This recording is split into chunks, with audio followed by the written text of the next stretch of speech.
علامہ اشفاق مدنی صاحب، عورت کے کچھ حقوق ہیں اور فرائض ہیں. کیا عمومی طور پر عورتیں صرف اپنے حقوق چاہ رہی ہوتی ہیں اور اپنے فرائض سے پہلو تہی کرتی ہیں، فرائض سے بھاگتی ہیں، وہ انجام نہیں دینا چاہ رہی ہوتی ہیں؟ پھر مشرق اور مغرب کی وہ آویزش جو عائشہ صاحبہ نے بھی اس کی طرف اشارہ کیا، اس کے بھی کئی مسائل ہیں جی. اور وہ کنفیوژن ایک اضطراب اور تذبذب اور شک اور شبہات کی کیفیت ہے اور ایک احساس محرومی ہے، وہ پھر کچھ جسمانی اور نفسیاتی مسائل بھی پیدا کر دیتا ہے عورت کے لیے. دیکھیں، جس دور سے ہم گزر رہے ہیں اس وقت، مغرب میں کوئی واقعہ ہو تو اس سے بھی ہم آگاہ ہو جاتے ہیں، اور مشرق میں کوئی واقعہ ہو تو اس سے بھی ہم آگاہ ہو جاتے ہیں. یعنی معلومات جو ہے نا اب ہمارے سامنے ایک پیج پر موجود ہوتی ہیں، بالخصوص سوشل میڈیا کے بعد. تو مغرب دنیا کے اندر عورت کے حقوق کے لیے وہ دن بھی مناتے ہیں اور اس کے لیے جو ہے نا وہ لوگوں کو آگاہ بھی کرتے ہیں، لیکن اس کا یہ مطلب نہیں ہوتا کہ وہاں عورت کا حق جو ہے نا وہ مارا نہیں جا رہا ہوتا. وہاں بھی عورت کے حقوق ضائع ہو رہے ہوتے ہیں اور مشرق میں بھی ضائع ہو رہے ہوتے ہیں.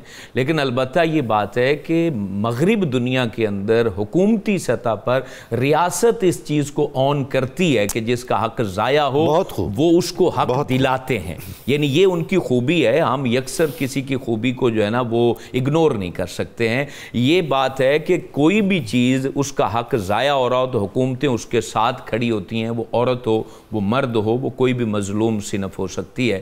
جبکہ مشرق دنیا کی یہ ایک سمجھ لیں کہ ہمارے اوپر ایک آفت ہے کہ یہاں حق ضائع انفرادی طور پر تو ہو ہی رہا ہوتا ہے، جب ریاست کی طرف وہ شخص رجوع کرتا ہے، وہ بالخصوص عورت ہو، مرد تو سفر بھی کر لیتا ہے، جھگڑے بھی کر لیتا ہے، اپنے حق کو چھیننے کے لیے اس کے پاس طاقت بھی ہوتی ہے، قوت بھی ہوتی ہے.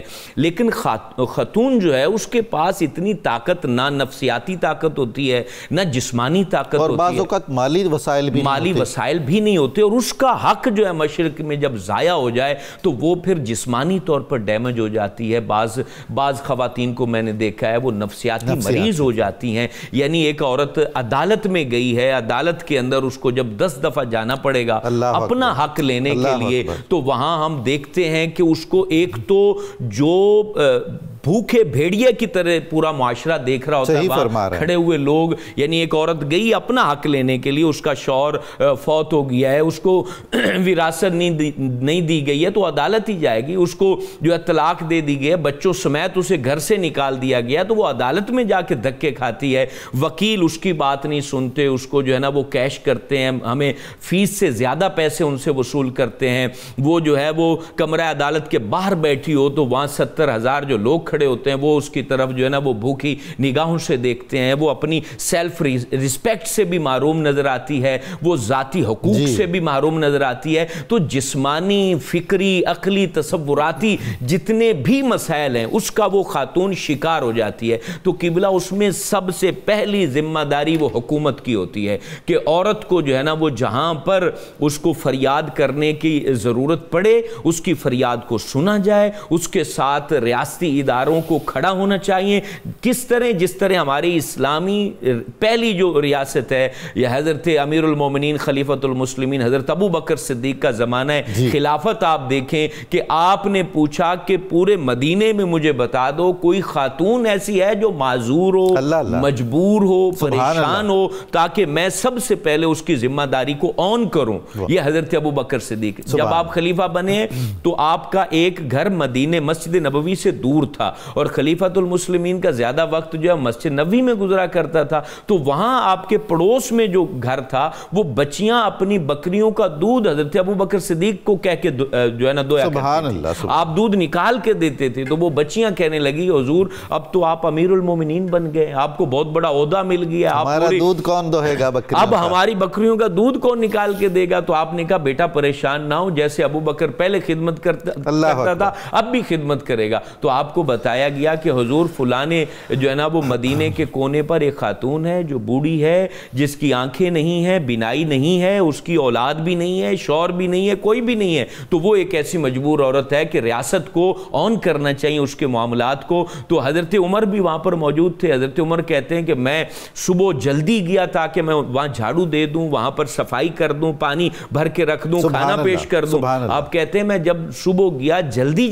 گیا، دیکھا تو سارے کام ہوئے پڑے ہیں. اللہ اکبر. اگلے دن کہتے کہ یہ نیکی کون کر گیا, پھر اور جلدی گئے, کہہ رہے پھر بھی کام ہوئے پڑے تھے, کہہ رہے ہیں کہ پھر میں سورج نکلنے سے پہلے ہی چلا گیا اور میں وہاں چھپ کے بیٹھ گیا کہ کون شخص ہے جو مدینے کی ریاست میں رہتے ہوئے سب سے پہلے اس مجبور خاتون کو جو ہے نا وہ تمام سہولتیں دے کے جا رہا ہے. تو حضرت عمر بیان کرتے ہیں کہ میں نے دیکھا وہ اور کوئی نہیں تھا, امیر المومنین ابو بکر صدیق تھے. تو یہ قبلہ ذمہ داری ہے حکومتوں کی, ریاستوں کی, کہ وہ جہاں پر کسی کے حقوق ضائع ہو رہے ہیں, بالخصوص خواتین کے حقوق ضائع ہو رہے ہیں, ان کی فریاد کو جو ہے نا پہلی. اب یہ جو مقصد عدالتوں میں عورتیں دھکے کھاتی ہیں قبلہ, اس کے اوپر تو یہ ایک دو کم از کم تاریخوں کے اوپر فیصلے ہونے چاہیے, بالخصوص جو ان کی وراثت ہڑپ کرنے کے معاملات ہیں, اور اسی طریقے ان کو جو مالی طور پر اس کے شوہر نے ڈیمیج کر دیا, گھر سے نکال دیا, تو اس کو فوراً حق ملنا چاہیے. یہی ان کی غموں دکھوں کا مداوا بن سکتا ہے.